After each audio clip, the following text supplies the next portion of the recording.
Salam Bawaslu, peserta SKPP daring yang saya hormati. Berjumpa lagi dengan saya, Moh Amir Nasiruddin, anggota Bawaslu Daerah Istimewa Yogyakarta, Koordinator Divisi Pengawasan. Pada kesempatan kali ini, saya akan menyampaikan terkait topik tata cara pendaftaran pemantau pemilu. Namun sebelum kita masuki pada materi utama, ada beberapa hal mungkin bisa jadi bahan diskusi. Yang pertama, apa sih urgensi adanya pemantau? Teman-teman sekalian, penyelenggaraan pemilu di Indonesia ini sangat kompleks dan lengkap. Penyelenggara ada KPU, ada Bawaslu, ada DKPP. Namun demikian, penyelenggaraan ini dilihat masih belum lengkap karena keterlibatan masyarakat sipil masih belum sempurna tanpa ada pemantau pemilu.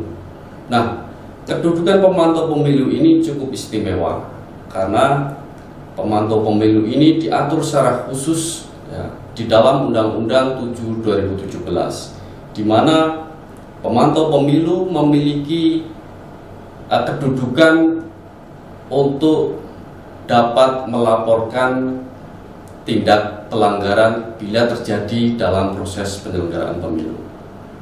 Nah, selain itu, pemantau pemilu ini juga punya fleksibilitas, bisa memantau tahapan-tahapan tertentu saja, bisa juga memantau seluruh tahapan dari A sampai Z, dari mulai pendaftaran peserta sampai nanti penetapan calon terpilih.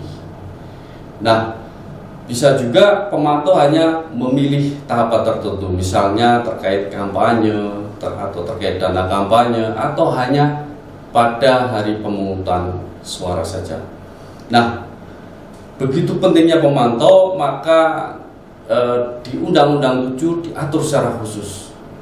Namun perlu juga saya ingatkan bahwa pemantau ini diatur dalam dua undang-undang. Untuk pemilu, pemantau pemilu diatur dalam Undang-Undang 7 2017, dan untuk pemilihan atau pilkada diatur dalam Undang-Undang 10 2016. Apa bedanya? Nah, perbedaan yang paling penting dari dua undang-undang ini menempatkan pemantau sama-sama penting untuk melengkapi proses penyelenggaraan pemilu sebagai wujud demokrasi di Indonesia. Hanya saja kalau di Undang-Undang 10, pemantau mendaftar dan proses akreditasi oleh KPU. Di Undang-Undang 7 2017, mendaftar dan proses akreditasi di Bawaslu. Perbedaan lain adalah bila di Undang-Undang 10 terkait sanksi bila pemantau tidak memenuhi kewajiban dan larangan belum diatur secara detail atau dalam bab yang khusus.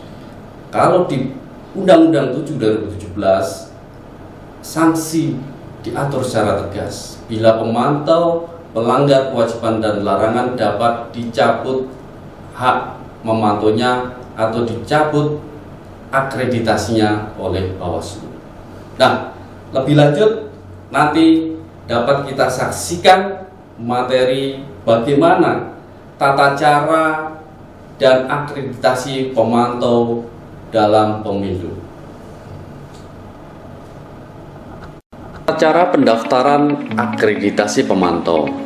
Pendaftaran pemantau pemilu dibuka sebelum tahapan penyelenggaraan pemilu sampai dengan 7 hari sebelum pelaksanaan hari pemungutan suara. Bila pemilu 2019 yang lalu tanggal 17 April, maka hari terakhir pendaftaran pemantau adalah tanggal 9 April. Kemudian pemantau pemilu mengajukan permohonan untuk melakukan pemantauan pemilu kepada Bawaslu, Bawaslu Provinsi, dan Bawaslu Kabupaten atau Kota untuk mendapatkan akreditasi pemantau pemilu. Pemantau pemilu yang melakukan perubahan rencana pemantauan ada beberapa ketentuan. Yang pertama, bila perubahan itu lebih dari satu daerah provinsi, harus mendapatkan persetujuan Bawaslu serta wajib melapor ke Bawaslu provinsi setempat. Dan bila perubahan itu lebih dari satu daerah kabupaten atau kota pada satu provinsi, harus mendapatkan persetujuan Bawaslu dan wajib melaporkan ke Bawaslu provinsi dan Bawaslu kabupaten kota setempat. Setelah ada perlengkapan, ada syarat-syarat bagaimana disampaikan pada materi lain, maka di tahapan pendaftaran pemantau pemilu ini ada namanya proses penelitian administrasi. Bawaslu dan Bawaslu provinsi melakukan litmin atau penelitian administrasi terhadap persyaratan administrasi yang diajukan oleh lembaga pemantau baik nasional maupun pemantau pemilu daerah. Penelitian kelengkapan administrasi pemantau pemilu untuk kabupaten kota dilakukan oleh Bawaslu provinsi. Dalam melaksanakan tugas Bawaslu dan Bawaslu provinsi dapat membentuk panitia akreditasi. Ada desk pelayanan khusus untuk melayani pendaftaran atau proses akreditasi pemantau pemilu. Bawaslu dan Bawaslu provinsi melakukan penelitian dengan memeriksa kebenaran dan keabsahan dokumen administrasi. Kebenaran ini tentu dengan melakukan verifikasi, dan keabsahan ini tentu dengan mengkonfirmasi otoritas terhadap keabsahan dokumen yang dikeluarkan oleh lembaga-lembaga yang berwenang. Kemudian Bawaslu provinsi melaporkan hasil penelitian administrasi seluruhnya kepada Bawaslu Republik Indonesia. Teman-teman sekalian, bila penelitian administrasi ini dianggap atau dinilai sudah lengkap, maka Bawaslu atau dalam hal ini Bawaslu Republik Indonesia akan menerbitkan sertifikat akreditasi bagi pemantau pemilu yang telah lolos litmin sebagai bukti atau tanda izin melakukan pemantauan sesuai dengan wilayah kerja yang diajukan. Akreditasi pemantau pemilu berlaku sejak diterbitkannya sertifikat akreditasi sampai dengan tahap penetapan calon terpilih apabila pemantauan diajukan untuk seluruh tahapan pemilu. Ada kelengkapan lain setelah mendapatkan sertifikat akreditasi adalah tanda pengenal. Pemantau pemilu yang terakreditasi diberikan tanda pengenal pemantau pemilu. Tanda pengenal ini dikeluarkan oleh Bawaslu RI, dan dalam tanda pengenal atau yang biasa kita sebut ID card memuat informasi yang terdiri nama lembaga pemantau, nama anggota pemantau, kemudian ada pas foto diri, kemudian wilayah kerja pemantauan, nomor dan tanggal akreditasi, ada pengesahan tanda tangan ketua Bawaslu, dan masa berlaku akreditasi pemantau pemilu. Tanda pengenal berukuran panjang kurang lebih 10 cm dan lebar kurang lebih 5